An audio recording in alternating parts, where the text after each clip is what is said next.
তিস্তা নদীর অববাহিকার যে তিস্তা ব্যারেজের যে বাঁধ আছে সে বাঁধের কাছেই জেলেরা মাছ নিয়ে আসতেছে। আমরা মাছ সংগ্রহের জন্য আসছি। আজকে দেখি কি মাছ পাওয়া যায়। এই হচ্ছে তিস্তা নদীর বর্তমান অবস্থা। ওয়েদারও অনেক সুন্দর, আজকের ওয়েদারটাও অনেক সুন্দর। এই যে ঘাটে মাছ নিয়ে আসতেছে জেলেরা, দেখি কি মাছ নিয়ে আসছে। আমরা দেখি মাছ দামাদামি করে নিতে পারি কিনা।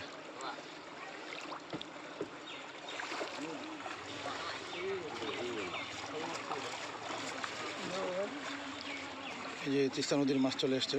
পুঁটি মাছ, তিস্তা নদীর পুঁটি মাছ, বৈরাল মাছ, আরও বিভিন্ন ধরনের মাছ আছে। কত করে মাছের দাম? এটি 400 টাকা কেজি বিক্রি করি। পুঁটি মাছ 400 টাকা কেজি হয়? তো 400 টাকা বেশি ছোটো মাছ। দেখি বিকাল পর্যন্ত অপেক্ষা করি, যদি বড় মাছ পাই আবার বড় মাছ কেনা হবে।